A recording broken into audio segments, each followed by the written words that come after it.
Good morning, everyone. Good morning and welcome. My name is Karen Tucker, and I'm CEO of the Churchill Club. Very nice of you to come out and join us for this program this morning.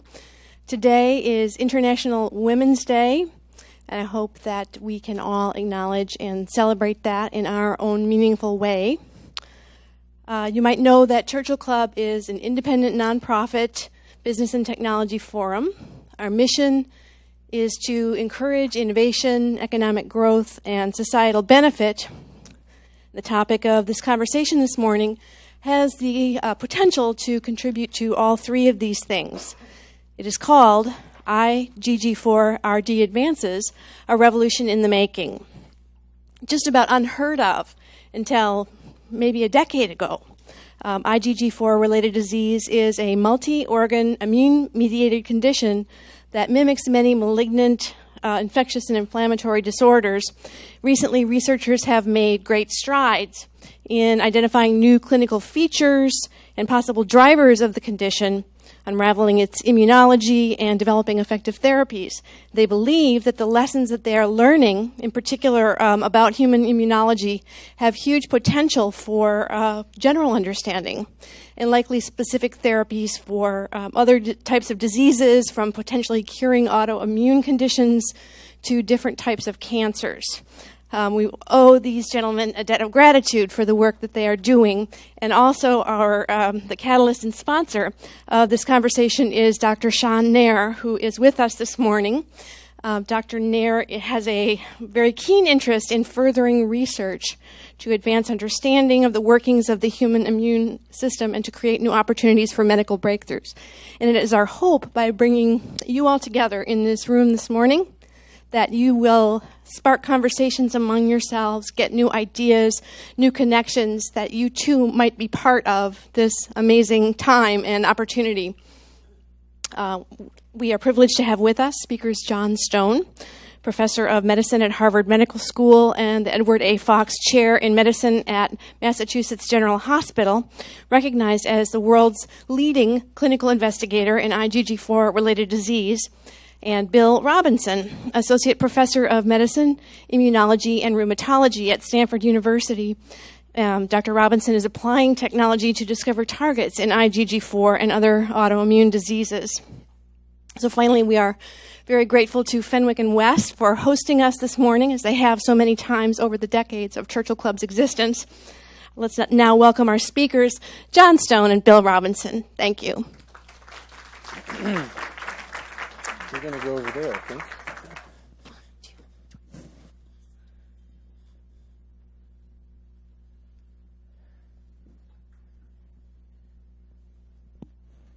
Good morning.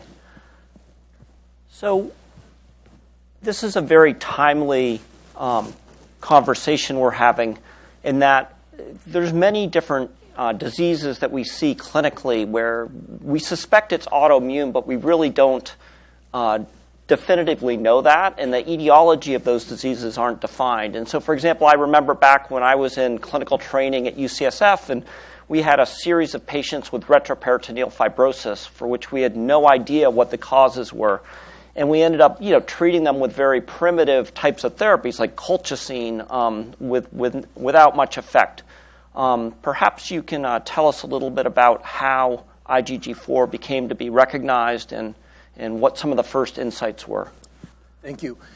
First, let me say it's a pleasure to be here with you. Bill and I discover we actually go back a long way. I was a fellow at UCSF in rheumatology when Bill was an intern, and Bill is from Southborough, Massachusetts, and of course I live not very far from there right now. So I'm really looking forward to the conversation. This began for me about 8 years ago, when a 26-year-old woman from Casablanca was referred to me to rule out Sjogren's syndrome. And she appeared in clinic. I had just come to the MGH in Boston, and she had these very substantial swellings under her chin. And I'd seen a lot of Sjogren's syndrome, but I had never seen a case of Sjogren's like that. And something bothered me about calling her Sjogren's syndrome. And I presented her to colleagues, said, "You've got to help me with this woman." And finally, I was persuaded that if she had Sjogren's syndrome, she could also have lymphoma, since some patients with Sjogren's do develop lymphoma. And we decided she had to have a biopsy of one of these glands. The otolaryngologist took the entire gland out, and then the pathologist sat on the case for a couple of weeks and no diagnosis. Finally, I went to the pathology lab myself, sat down at the microscope with the pathologist, and I'll never forget the pathologist said, "It looks like she has autoimmune pancreatitis in her submandibular gland." And I found that to be an extraordinary statement. And then, so I began to read, and there was some literature emerging from Japan. In 2003, Japanese investigators had identified that there were patients with what they called sclerosing pancreatitis, we now call autoimmune pancreatitis, who had extrapancreatic features of the disease. They had the same kind of pathology in a variety of different organs, including the submandibular glands. And so that's how this emerging entity came to my knowledge.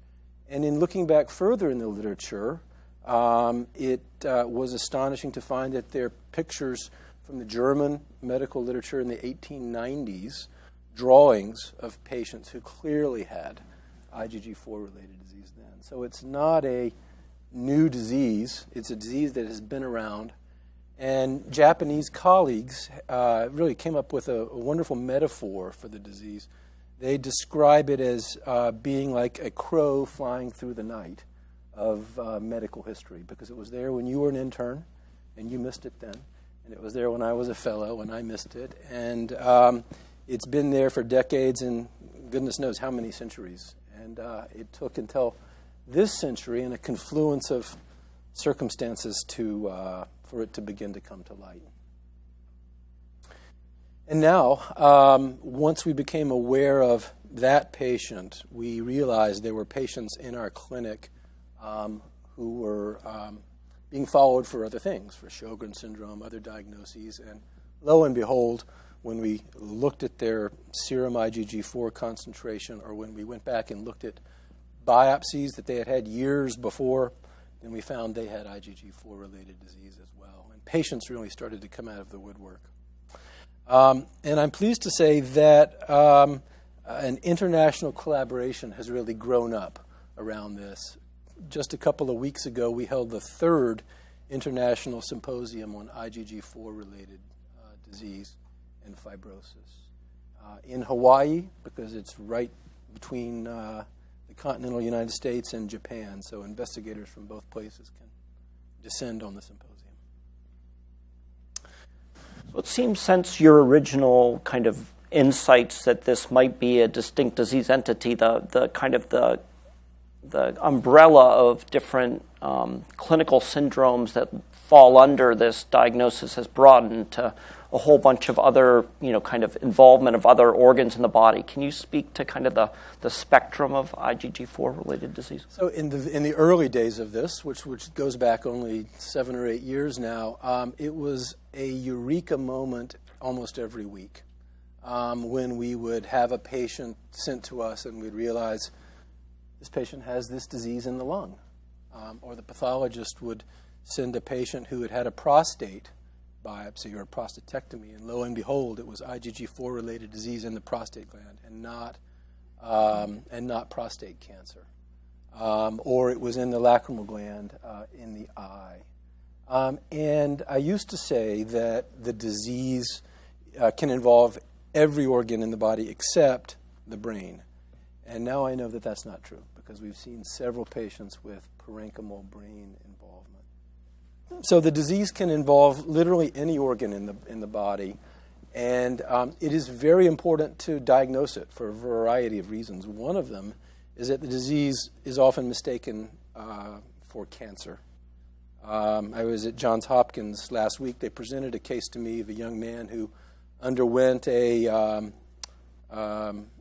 modified Whipple procedure. They removed basically his entire pancreas because they thought he had adenocarcinoma of the pancreas, and it turned out to be IgG4-related disease.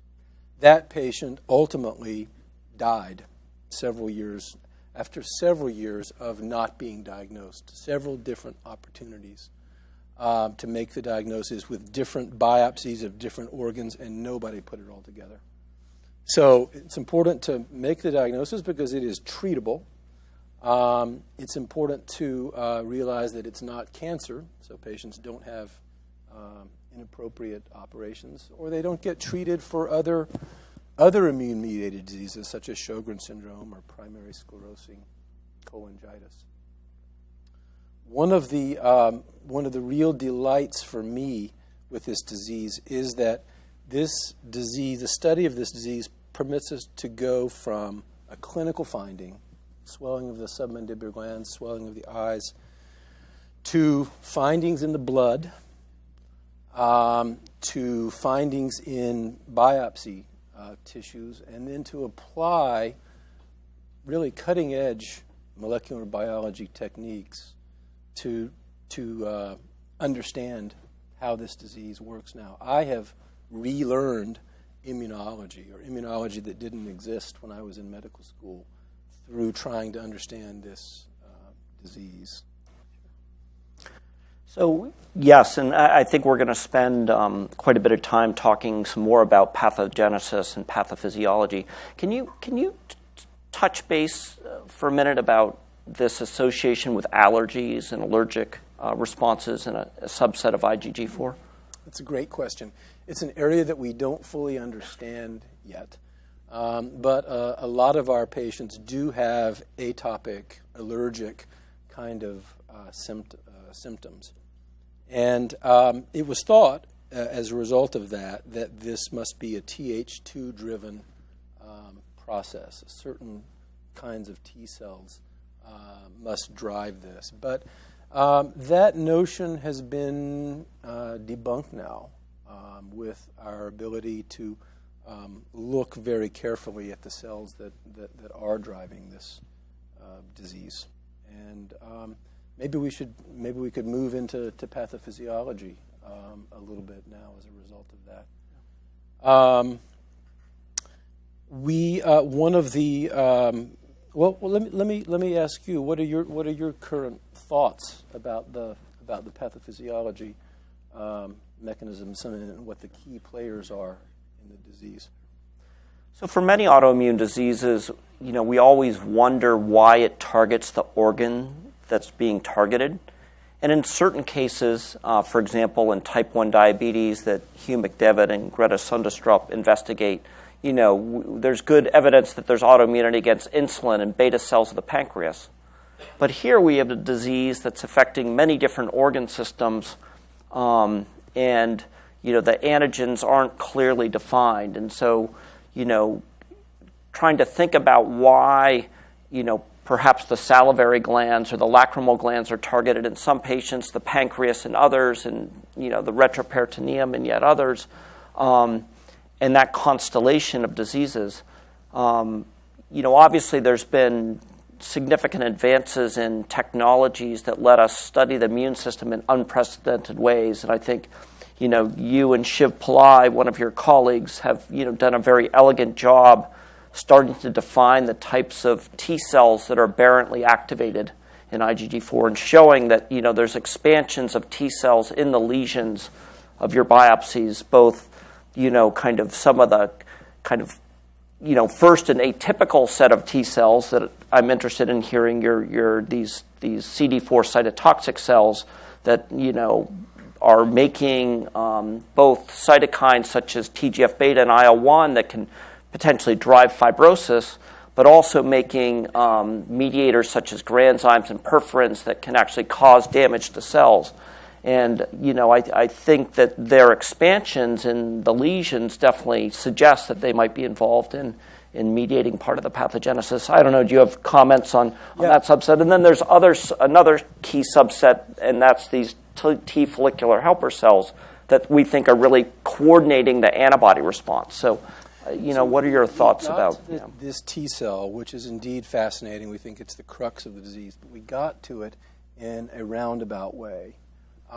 we first approached it from the standpoint of the humoral immunity side because of all of the IgG4 that was present in the blood of these patients. I mean, these patients are sometimes thought to have a plasma cell dyscrasia, a malignancy of the bone marrow because their IgG4 is so high. And one of the very early findings was that these patients have enormous concentrations of plasmablasts, which are descendants of B cells.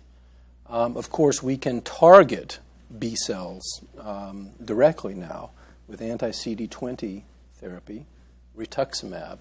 And anti-CD20 therapy works remarkably well in this condition. That was another eureka moment, identifying that. But these plasmablasts show signs of somatic hypermutation, really suggesting they have been interacting intensely with T cells within lymph nodes or in extranodal lymphatic tissue. We had so many of the insights from this disease have been driven by individual patient observations. We had a patient who had classic IgG4-related disease and disease of the skin. And the diagnosis was made by the dermatologist who biopsied her skin papules and was told that it looked like she had IgG4-related disease in the skin, or autoimmune pancreatitis in the skin. And so we treated that patient with rituximab, and then she had a dramatic clinical response. We went back 5 weeks later and biopsied the site of one of those skin lesions. And we found that, not surprisingly, the B cells were gone from the skin lesions, but also the T cells were depleted. A dramatic example of how B cell depletion influences T cells. So we began looking in peripheral blood at T cells, at the CD4 effector T cells, with next-generation sequencing. And very quickly, a very striking oligoclone popped out of one of our patients. And we found that all patients with IgG4-related disease have a striking oligoclonal expansion of this CD4-positive cytotoxic T lymphocyte, which is probably not the T cell that is causing the class switch. That's the T follicular helper cell. But this CD4-positive cytotoxic T lymphocyte is a novel T cell. It has been identified in a few other diseases, but it hasn't been phenotyped as carefully as we've been able to do. We see patients, we make the diagnosis ourselves typically. We see them before they have received any kind of treatment, not even 40 milligrams of prednisone for a day. And that has allowed us to really explore the biology in a clean way.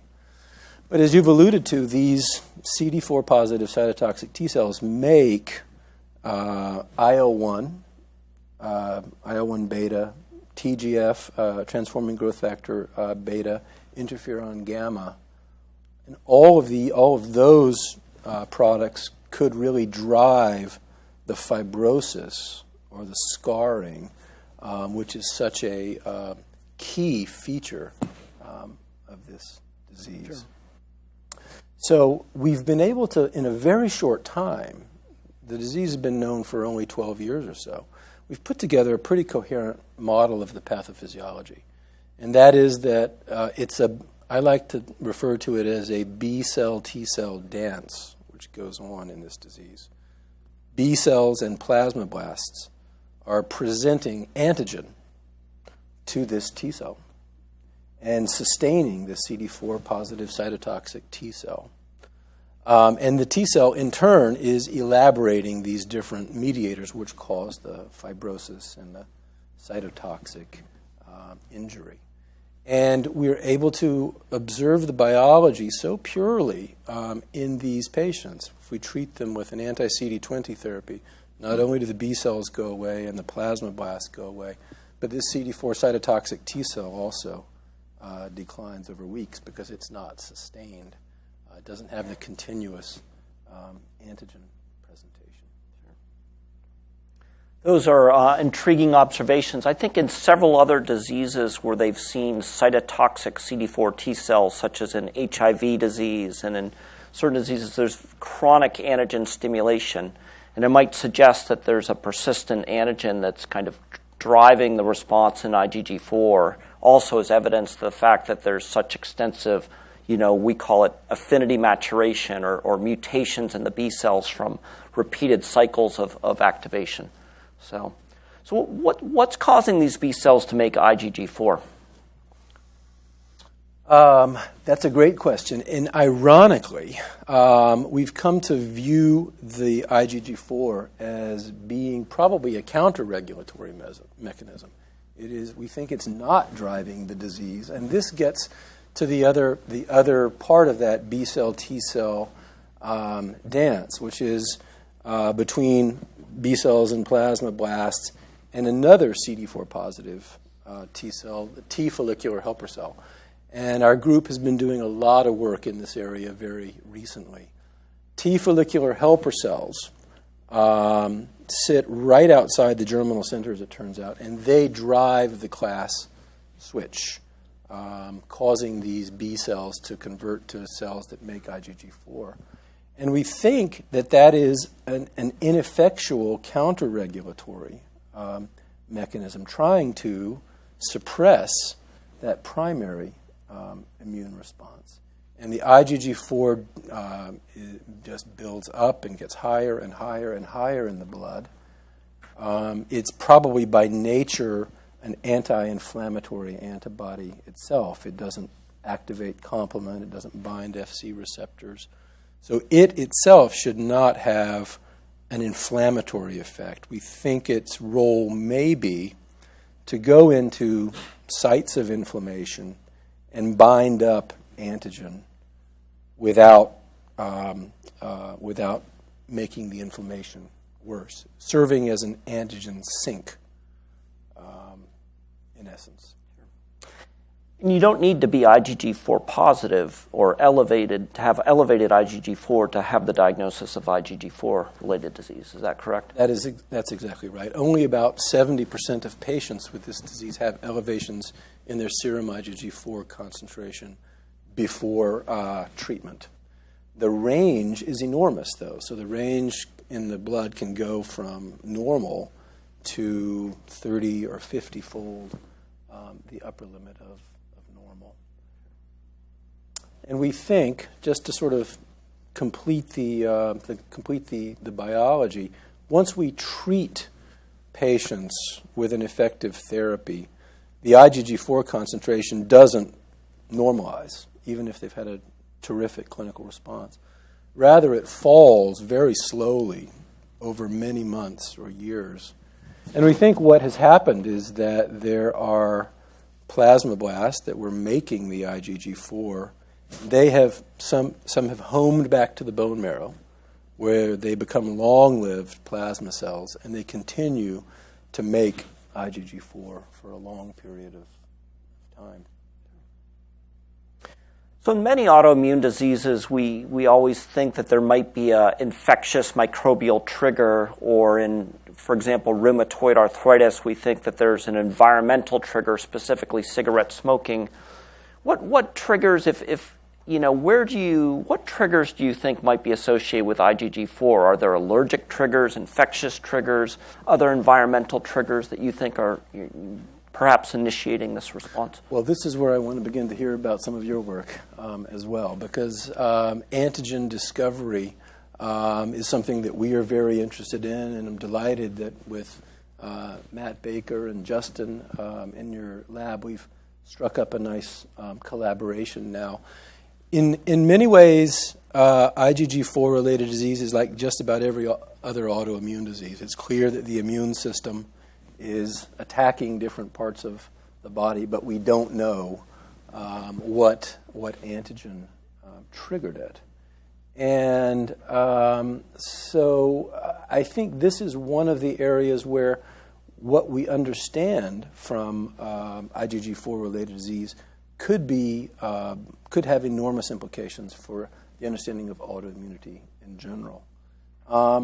Maybe you'd tell me just a little bit about your work in antigen discovery. Sure. So one of our major kind of areas of focus is taking specific populations of activated cells in the immune system and using them to try and gain new insights into what the targets are in specific autoimmune diseases. And so, for example, in rheumatoid arthritis or in multiple sclerosis that Tobias Lance, who's in the audience, is working on, or IgG4 disease that Matt Baker and Justin Jarrell are working on, trying to take this population of activated B cells, and we're also looking at, in other experiments, activated T cells, and using those to kind of try and identify the actual targets of the autoimmune response. And so one of these cells that is this activated population is these plasmablasts that John was talking about. So these are B cells that have been recruited from both the naive B cell repertoire as well as the memory B cells. And they're the output of the active, ongoing, current immune response. So the power is, this is like effectively what browser windows open on your computer right now at this moment. This is the B cell that your immune response is making at the current moment and the current ongoing response, not the one that got generated when you had the flu a month ago or got a vaccine years ago. And so if you look at this plasmablast population, there's the potential to use the antibodies that it produces as molecular probes or fish hooks to try and identify the targets. And I think, Shiv Pillai and John have, done several iterations of that, and Justin is busy working, championing, an iteration of that in our lab where we harvest these antibodies and produce them recombinantly. It's actually a very new day and age. Back kind of even 5 years ago, it used to take months of work to PCR clone an antibody and to express it in cells, and then to have recombinant antibody that you can use, a monoclonal antibody that you could use to kind of test for things. And now when we sequence antibody repertoires, we can informatically identify, well, first we can sequence at an incredible depth. So we can look at many thousands of B cells all at once. And then we can use informatics to identify expanded B cell families that we believe pinpoint the key B cells being generated in an ongoing immune response. And then we email their variable region sequences to a DNA synthesis facility. They synthesize the sequence and transfect the DNAs, and by FedEx a month later, tens of antibodies arrive back. At all at a kind of $500 an antibody type of price point. So it's a new era for our ability to kind of not only sequence and query the immune system, but then to generate these probes that we can use to try and identify what the targets are. And Justin has married this sequencing and antibody production where we identify all the different key B cells being generated in responses, including in IgG4, and producing the antibodies. And he's married that with what we term antigen arrays, where we print high-density arrays with many thousands of different candidate antigens. And you then probe those arrays with your antibodies and try and identify what the targets are. And so, very interested in trying to determine what antibodies and other immune response targets might be contributing to IgG4. And I think, one of the questions comes back, you always want to know, I think why certain organs are targeted. And we always like to think in autoimmune disease that it's the antigen in the organ that's resulting in the targeting, or alternatively, are the antibodies in fact pathogenic? And I think it's very intriguing that there might even be evidence that some of them might be counter-regulatory. Yeah. So I don't know what your thoughts are, but I think it's an ongoing process as we try and uncover what the targets are. Some antigens. I have never seen a patient with retroperitoneal fibrosis who wasn't a smoker. Never. And usually a heavy smoker. And that's interesting because rheumatoid arthritis, we know that cigarette smoking is a risk factor for severity of rheumatoid arthritis.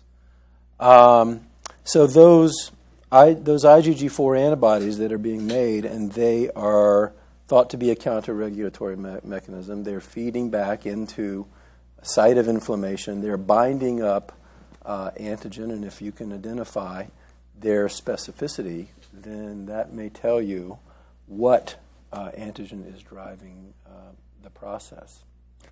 And are B cells then presenting that antigen to the CD4 positive cytotoxic T cell? We can probably get some insight into that based on the T cell receptor. So it is putting together really using absolutely cutting-edge technology to get at the very crux of autoimmune disease. So it's been quite remarkable that several of these diseases that we think that are classic T-cell diseases, such as rheumatoid arthritis and multiple sclerosis, have turned out to be very effectively treated by rituximab B-cell depletion. And that's a similar finding that you have in IgG4.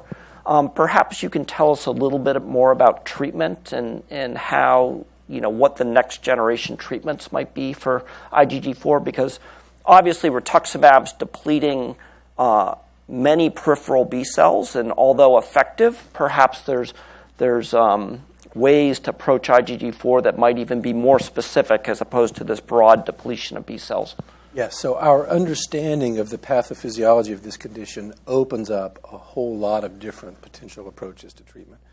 First of all, let me say that this is a disease in which one doesn't want to have to use prednisone forever. I mean, this is a disease that affects middle-aged to elderly individuals. It tends to target the pancreas. Many people have already had some of their pancreas removed because of diagnostic misadventures. So having them on prednisone, if they already have exocrine and endocrine failure of the pancreas, is bad.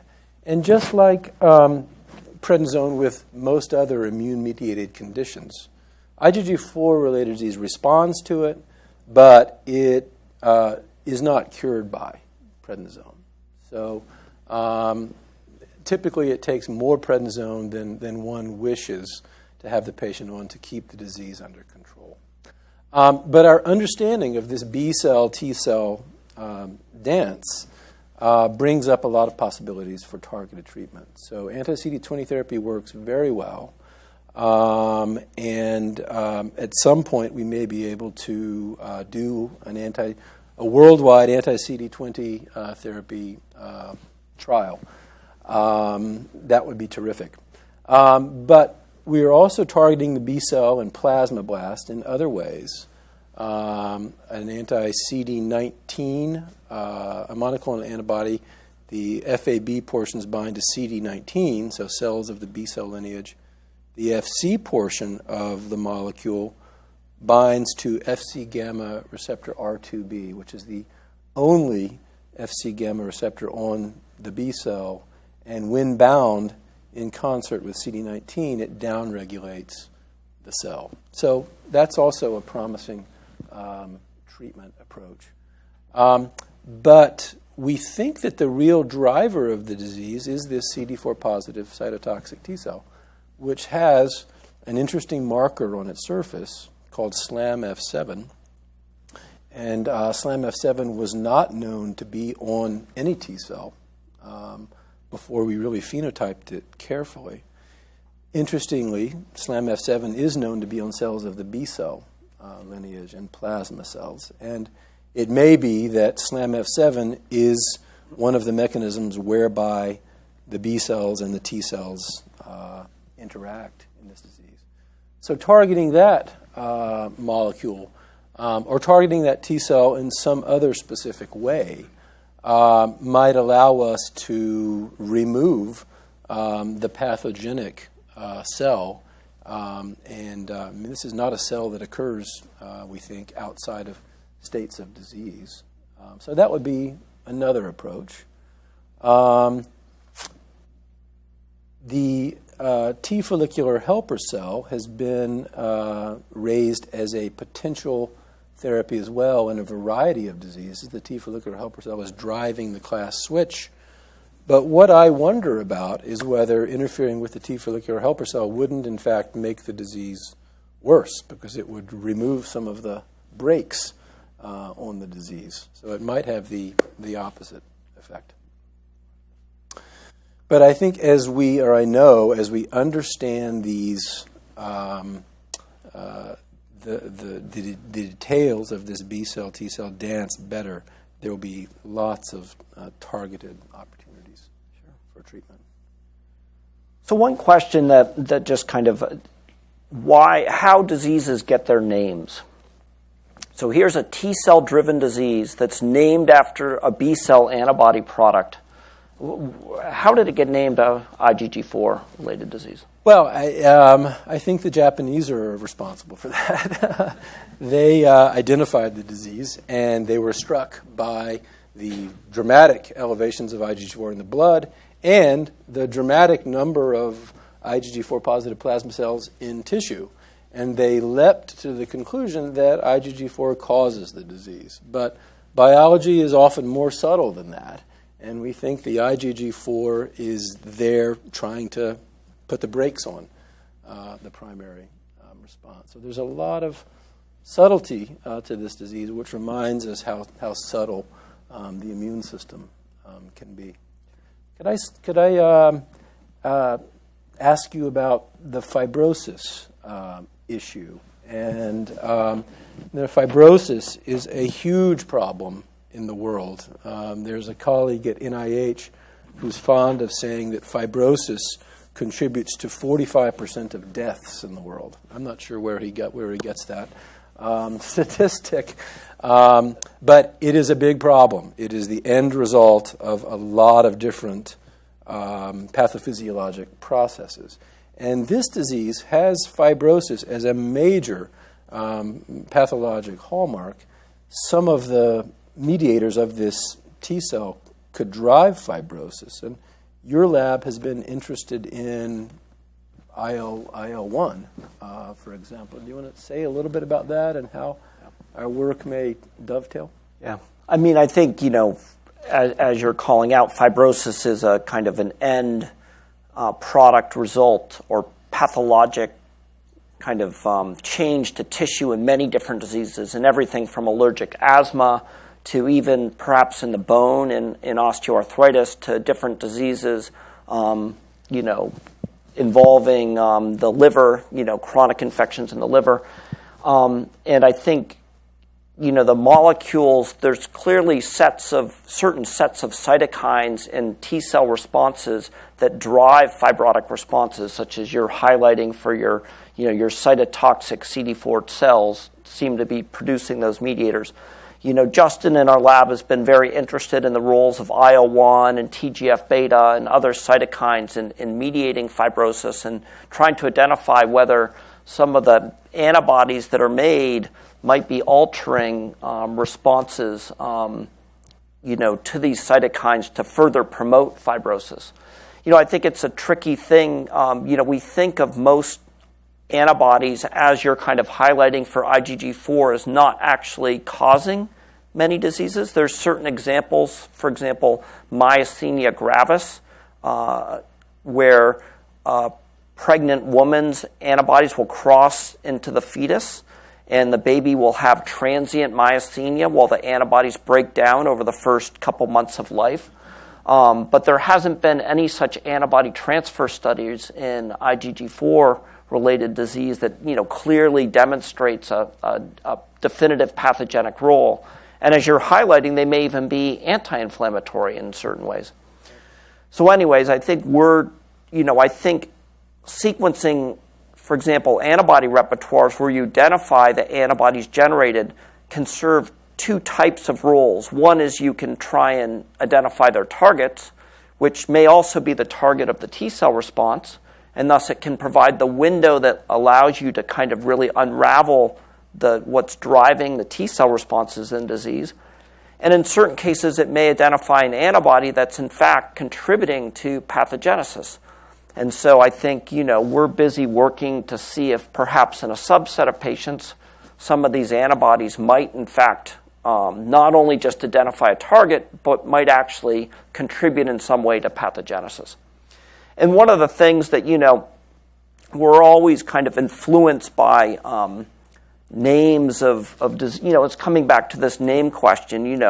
Justin was very disappointed when he starts sequencing some of the activated B cells, and they're not IgG4 antibodies. And and of course his mentor, myself, says, well, you got the wrong cell, or are you sure your primers are correct? It's all this kind of questioning of the result because of the name of the disease that carries these connotations, and I think it channels our thinking in how we look at our findings and how we think that the mechanisms of disease might be. But I think part of our objective is to try and see if we can use these antibodies to define the targets and perhaps identify an antibody that might actually contribute to the mechanisms underlying disease.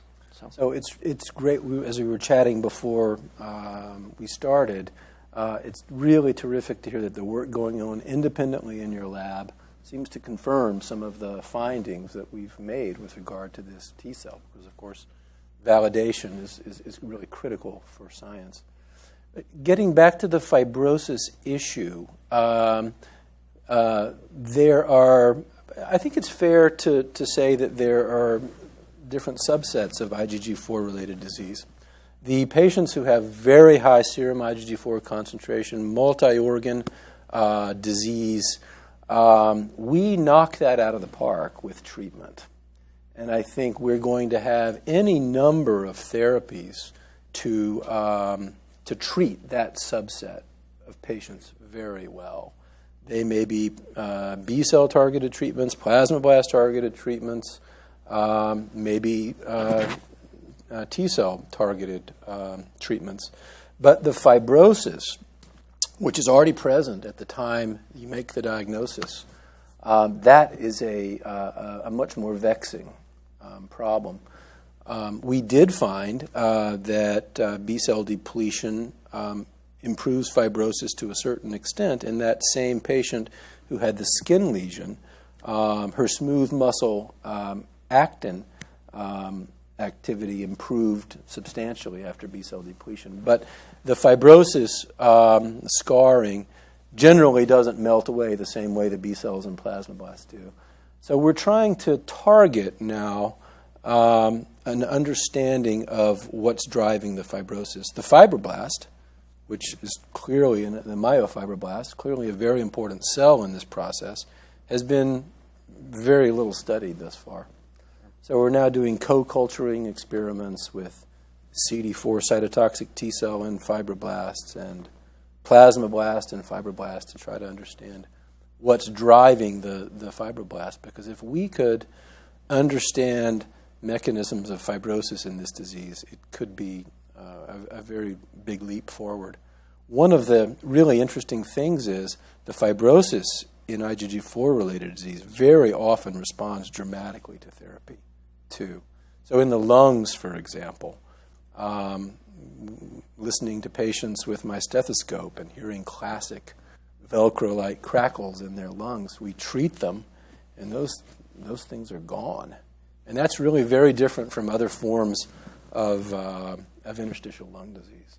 So if we could understand that phenomenon, I think we might have something important to say more broadly about fibrosis. Yeah. No, the implications for many different diseases where the end pathology is fibrosis is, kind of quite remarkable. The insights that IgG4 disease and understanding it could provide to these other diseases. So, what do you think about the antigen or antigens? Do you think it's one antigen that drives this disease? But most autoimmune diseases are driven by networks of antigens. For example, rheumatoid arthritis or multiple sclerosis or psoriasis. But there are certain diseases such as myasthenia or pemphigus or Graves' disease that are driven by single antigens.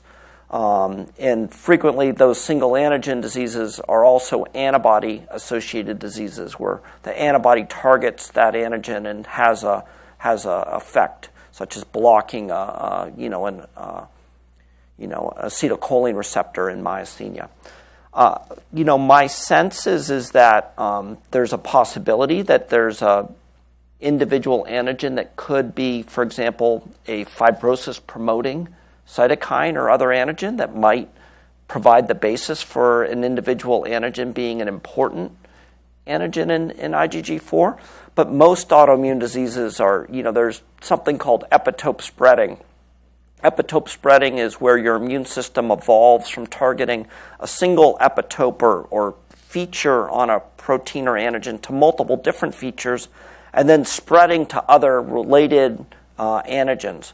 And this is how your immune system prevents bacteria and viruses from escaping through mutating the key protein. So by epitope spreading, you lock into the virus or bacteria and prevent it from escaping, but you also cause refractory autoimmunity. And so my sense is likely it's going to be a network of different antigens that are the targets in IgG4, and that it's going to be something that, I spent 15 years of my life working on antigen-specific tolerance, trying to turn off autoimmune responses to driver antigens to tame the whole disease.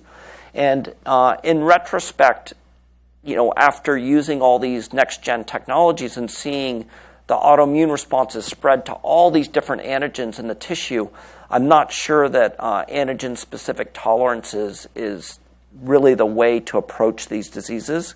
I think that broader tolerization is likely necessary, and I think that that's probably going to bear out in IgG4 disease too.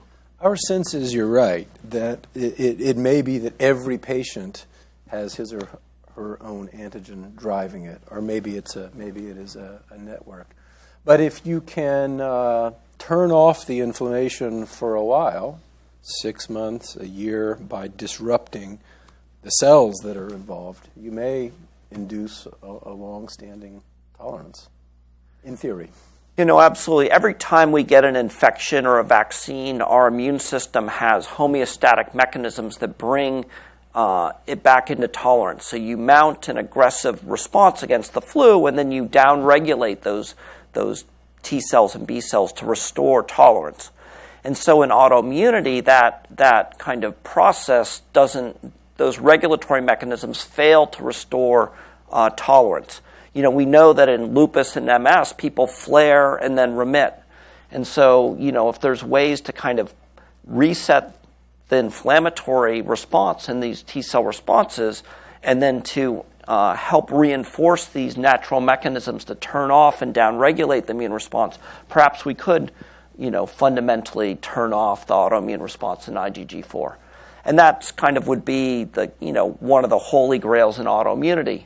But to date, most autoimmune diseases require chronic therapy, where you can't stop immunosuppressive therapy, and you effectively need to treat lifelong. And I don't know, what are your impressions? I mean, my sense is that IgG4 disease is likely in that category for most patients. I think patients have their own clocks. Thus far, we may not cure the disease with one course of therapy. We do very often induce long periods of remission. We haven't followed patients long enough to be able to pronounce them cured.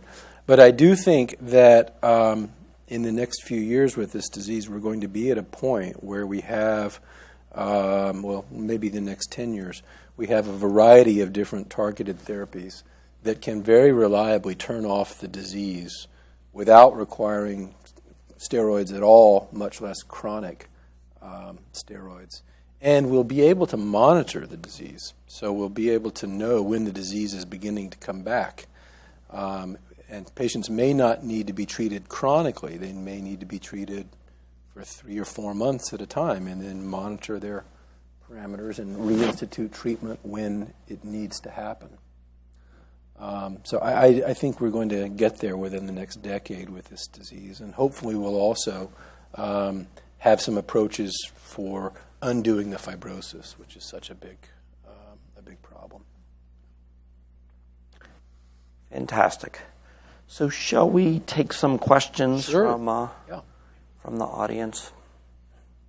Dr. Bob.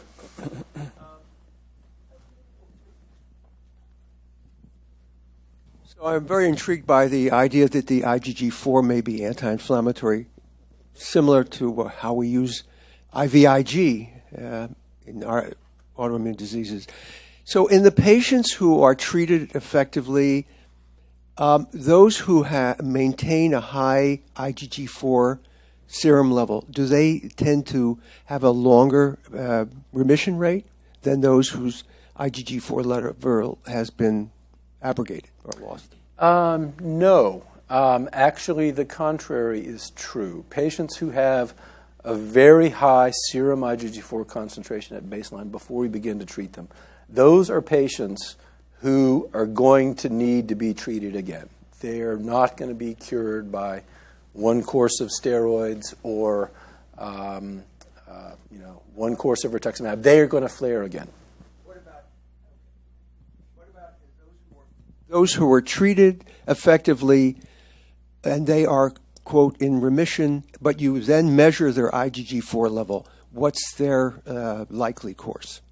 So it is, we see, this is why the biology of this disease is so interesting. It's taught me so much about human immunology.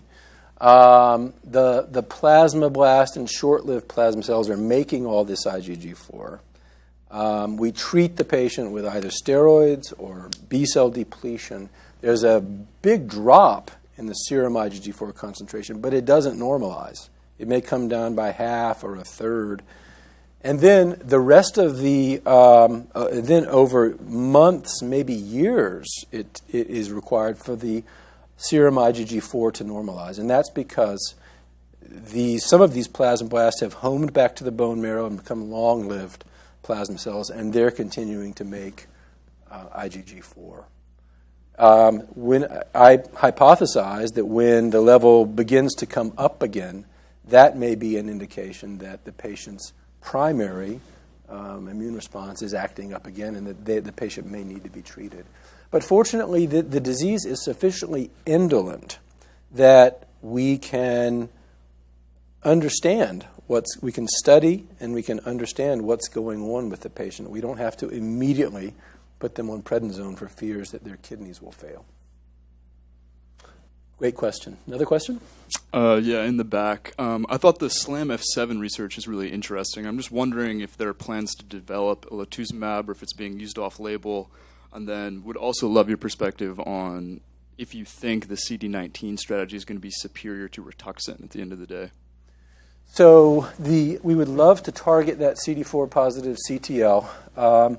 One way of doing it might be an anti-SLAM-F7 approach. There is an anti-SLAM-F7 antibody which is approved for multiple myeloma. It was, in fact, the first drug to achieve a breakthrough designation by the FDA for the treatment of multiple myeloma, because we know that antigen is on the B cells and plasma cells. But it's not clear that an antibody to SLAM-F7 would improve IgG4-related disease. So we're trying to study that. And we are developing an antibody.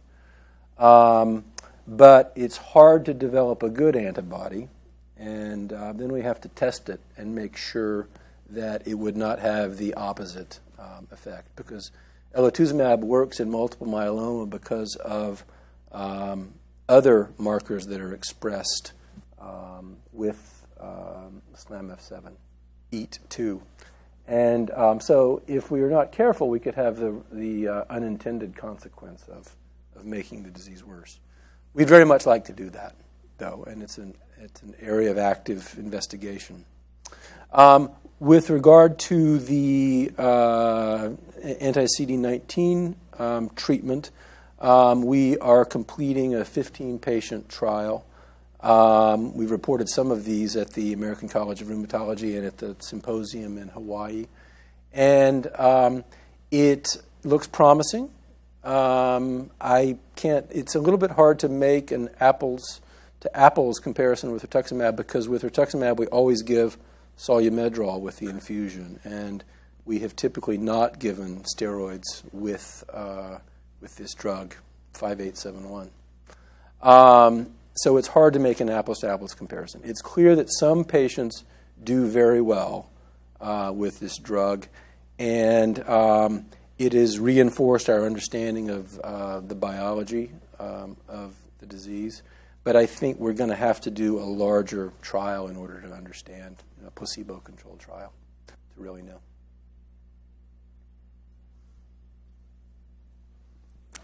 Other questions? Yeah.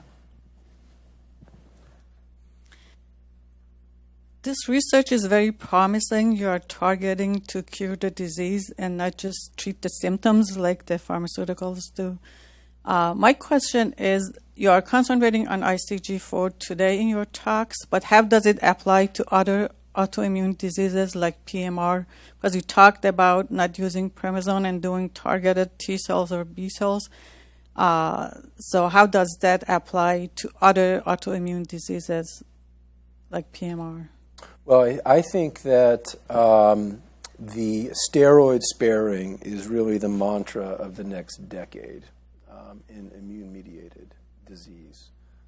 Now that we have biologic therapies that work, we recently completed a trial of interleukin-6 receptor blockade in giant cell arteritis, a related disease to polymyalgia rheumatica. And one of the principal motivations for doing that trial was because of all the toxicity of steroids in that disease.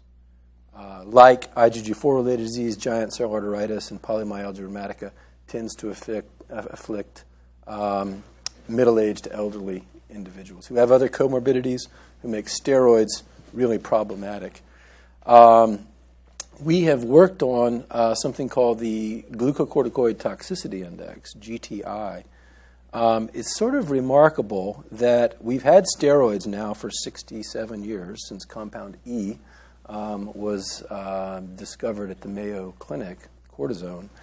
And we all know the bad effects of steroids, but we have never had an instrument that actually allowed us to quantify the toxicity in a weighted way. And with a group of about 20 collaborators from multiple specialties over the last year or two, we've developed such an index. And I think that's going to be really crucial for actually demonstrating not only that we decrease the number of milligrams of steroids that patients have to take, but we decrease the toxicity too. And I think that's going to be very important for the regulatory agencies. In the very back. If you've got the microphone, go ahead. We heard earlier that IgG4-related diseases can affect almost every organ system. My question is, what about the vascular system? Is there any deposition in arterial walls? And what about atheroma?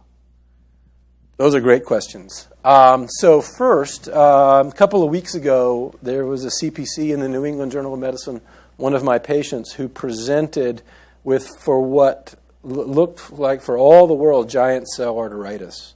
She came in with headaches, jaw claudication, pain when she chewed. She had swollen, tender temporal arteries. But there were a whole bunch of other things that made us think that she might have IgG4-related disease. And indeed, temporal artery biopsy showed IgG4-related disease in the temporal artery. The disease has been described in the aorta as well. So it tends to affect large blood vessels. So it's unquestionable that it does cause aortitis and that sort of thing. Whether it contributes to atheroma, boy, wouldn't I love for that to be the case. In the abdominal aorta, where abdominal aortic aneurysms occur, there is very often IgG4 related or IgG4 positive plasma cells involved in that inflammation, and there is overlap between retroperitoneal fibrosis and chronic periaortitis, which can lead to pathology in those areas. But it's a big leap to say that IgG4 or IgG4-related disease is involved in some way in atherosclerosis. I think that's unlikely, highly unlikely. So you talked about treatments targeting the B cells and the cytotoxic T lymphocyte population, but I'm curious about that other T cell population. Do you know what happens with those treatments to the T follicular helper cells? I don't know, and I'd be interested in Bill's thoughts or speculations, because we've only started to think about the T follicular helper cell in this disease. What do you think? The T follicular helper cell is a more recent kind of T cell population of focus, and IL-21 is one of the key cytokines that it makes, and there's several antibodies that are kind of, that ultimately anti-IL-21 antibodies that will move forward, and it would be very interesting to see if, blocking TFH-induced B cell activation and plasmablast development, in fact, had an impact in IgG4. One of the great things about this disease is we can study it. We could go back and biopsy a lymph node and look at the T follicular helper cells following treatment. And I think we'll get there at some point.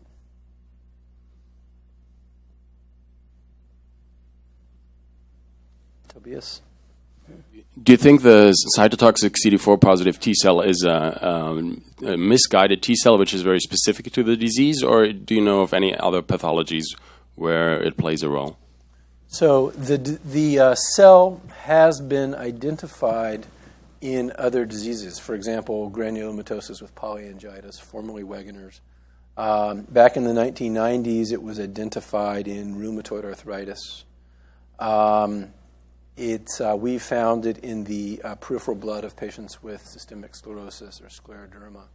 So I think that the cell has been there, and other investigators have noted it before, but they haven't really focused on it and phenotyped it well. Yeah, and Bill alluded to this in his comments earlier. It could have a role in controlling HIV. Or CMV, in chronic viral infections such as CMV, these patients, many of these patients do have this kind of cell. So one of the questions is there some chronic viral infection or something that looks like a chronic viral infection that has triggered this? Maybe that'll be one of the antigens we discover. But we don't know, what makes a cell protective under some circumstances and damaging under other circumstances. It can be a very small thing, it seems, in the immune system that tips it one way or another.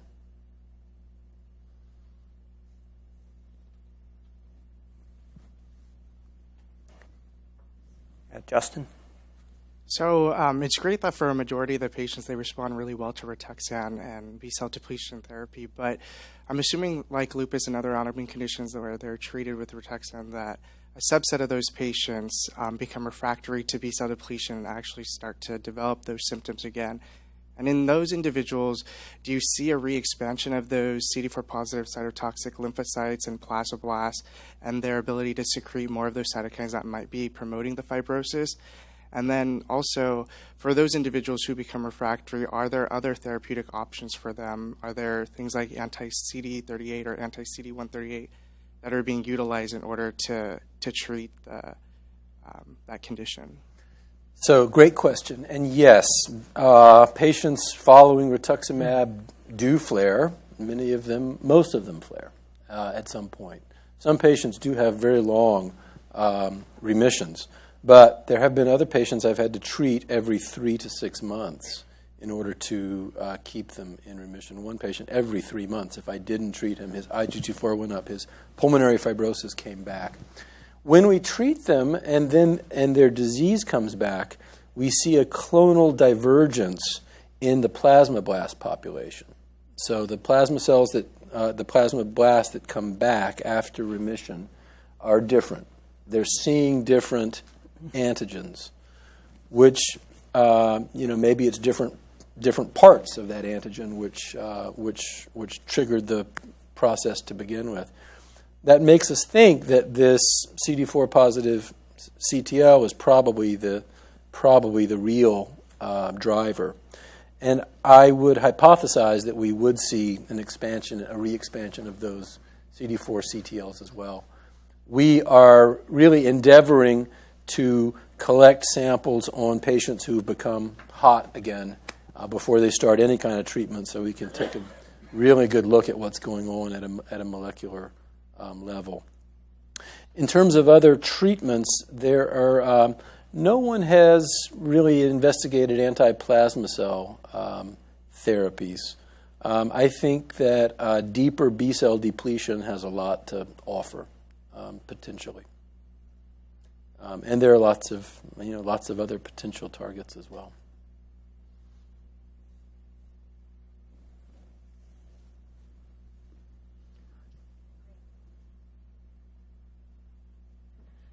I'd like to thank our speakers for sharing your points of view so candidly. Hope this has been inspiring for you, and I hope that you will continue discussion among yourselves after the program. We do have a very small gift for our speakers today. It is the Churchill Club speaker T-shirt, and we hope you wear that in very good health. Thank you. Oh, please. Yes. Thank you. Great. Thank you. Yeah. All right. Oh, this is nice. We do have a couple of other programs coming up that you might be interested in. You could check your programs. And the first one is May 2nd. It's called Connecting Everything When Everything is in Motion. And then we have another one on the 24th of May called Top 10 Tech Trends, the 19th annual. There's one that hasn't yet been announced that will be announced soon, which is Lord Martin Rees from the UK, who talks about everything from AI to cosmology, etc. So that'll be interesting.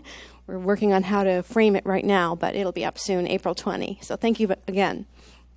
Good day. Thank you.